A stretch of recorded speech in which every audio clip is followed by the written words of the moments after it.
बहू कहाँ मर गई? अंदर से आवाज, जिंदा हूँ माँ जी। तो फिर मेरी चाय क्यों अभी तक नहीं आई? कब से पूजा करके बैठी हूँ। ला रही हूँ माँ जी। बहू चाय के साथ भजिया भी ले आई। सास ने कहा तेल का खिलाकर क्या मरोगी। बहू ने कहा ठीक है माँ जी ले जाती हूँ। सास ने कहा रहने दे, अब बना दिया है तो खा लेती हूँ। सास ने भजिया उठाए और कहा कितनी गंदी भजिया बनाई है तुमने। बहू माँ जी मुझे कपड़े धोने हैं, मैं जाती हूँ। बहू दरवाजे के पास छिपकर खड़ी हो गई। सास भजिया पर टूट पड़ी और पूरी भजिया खत्म कर दी। बहू मुस्कुराए और काम पर लग गई। दोपहर के खाने का वक्त हुआ। सास ने फिर आवाज लगाई कुछ खाने को मिलेगा। बहू ने आवाज नहीं दी। सास फिर चिल्लाई भूखे मारोगी क्या? बहू आई सामने खिचड़ी रख दी। सास गुस्से से ये क्या है? मुझे इसे नहीं खाना, इसे ले जाओ। बहू ने कहा आपको डॉक्टर ने दिन में खिचड़ी खाने को कहा है, खाना तो पड़ेगा ही। सास मुंह बनाते हुए हाँ तू मेरी माँ बन जा। बहू फिर मुस्कुराए और चली गई। आज इनके घर पूजा थी। बहू सुबह 4 बजे से उठ गई। पहले स्नान किया, फिर फूल लाए, माला बनाए, रसोई साफ की, पकवान और भोज बनाया। सुबह के 10 बज गए। अब सास भी उठ चुकी थी। बहू अब पंडित जी के साथ भगवान के वस्त्र तैयार कर रही थी। आज ऑफिस की छुट्टी भी थी और उनके पति भी घर पर थे। पूजा शुरू हुई। सास चिल्लाती बहू ये नहीं है, वो नहीं है। बहू दौड़ी दौड़ी आती और सब करती।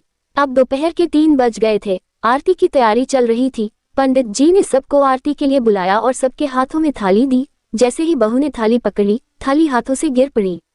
शायद भोज बनाते हुए बहू के हाथों में तेल लगा था, जिसे वो पोंछना भूल गई थी।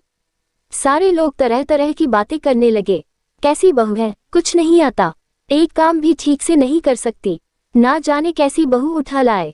एक आरती की थाली भी संभाल नहीं सकी। उसके पति भी गुस्सा हो गए, पर सास चुप रही, कुछ नहीं कहा, बस यही बोल के छोड़ दिया सीख रही है, सब सीख जाएगी धीरे धीरे।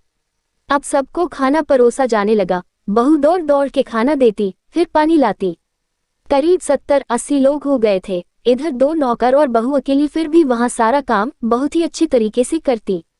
अब उसकी सास और कुछ आस पड़ोस के लोग खाने पर बैठे। बहू ने खाना परोसना शुरू किया। सबको खाना दे दिया गया। जैसे ही पहला निवाला सास ने खाया, तुमने नमक ठीक नहीं डाला क्या?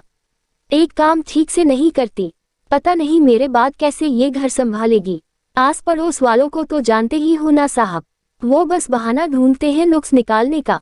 फिर वो सब शुरू हो गए, ऐसा खाना है, ऐसी बहू है, ये वो वगैरह वगैरह।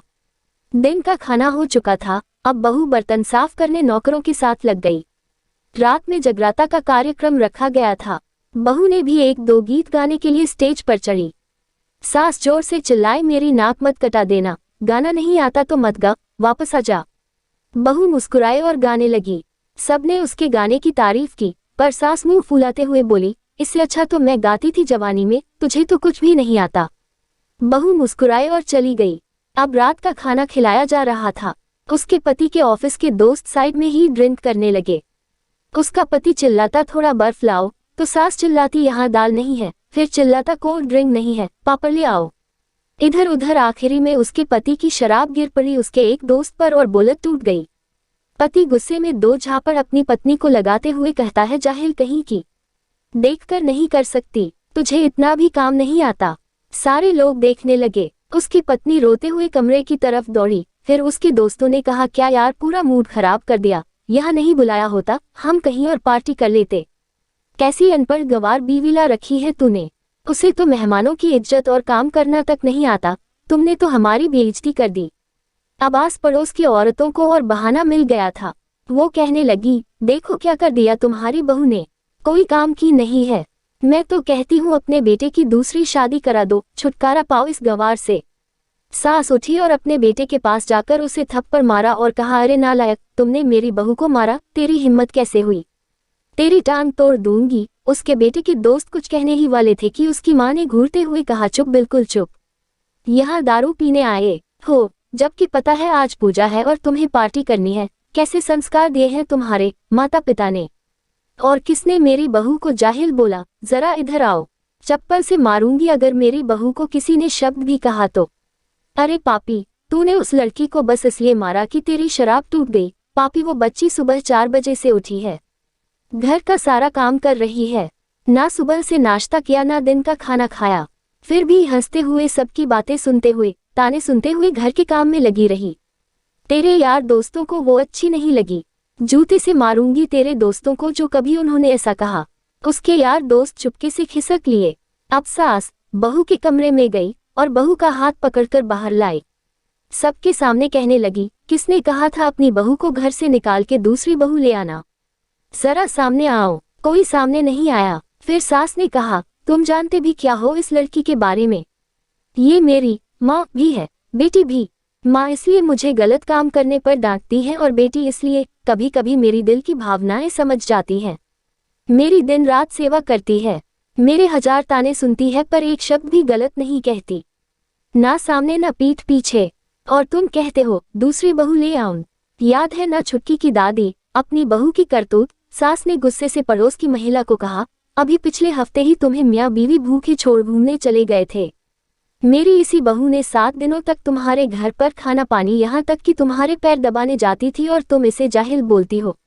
जाहिल तो तुम सब हो जो कोयले और हीरे में फर्क नहीं जानते। अगर आइंदा मेरी बहू के बारे में किसी ने एक लफ्ज भी बोला तो मुझसे बुरा कोई नहीं होगा, क्योंकि ये मेरी बहू नहीं, मेरी बेटी है। बहू अंदस को सिसकियां लेते हुए फिर कमरे में चली गई। सास ने एक प्लेट उठाए और भोजन परोसा। बहू के कमरे में खुद ले गई। सास को भोजन लाते देखा तो बहू ने कहा, अरे माँ जी आप क्या कर रही हो, मैं खुद ले लेती। सास ने प्यार से ताना मारते हुए कहा, डर मत, इसमें जहर नहीं है, मार नहीं डालूंगी तुझे। तुझे नई सास चाहिए होगी, पर मुझे अभी भी तू ही मेरे घर की बहू चाहिए। बहू ने अपनी सास को रोते हुए गले से लगा लिया। सास भी रो दी पहली बार और कहा, चल खाना खा ले। फिर मजाक करते हुए कहा, फिर मेरे पैर दबाने चले आना और ये ख्याल मन में मत लाना कि सास पैर बोलती है, किसी दिन मैं इसका गला दबा दूंगी, क्योंकि कभी मैं भी यही सोचती थी। दोनों खूब हंसने लगती हैं। आशा करती हूँ कि यह कहानी आपको अच्छी लगी होगी। अगर कहानी अच्छी लगी हो तो हमारे चैनल को सब्सक्राइब जरूर करें ताकि ऐसी कहानी आज तक जल्दी पहुँच सके, और वीडियो को लाइक और शेयर करना ना भूलें। कमेंट करके जरूर बताएं आपको ये कहानी कैसी लगी ताकि हमारा मनोबल बना रहे।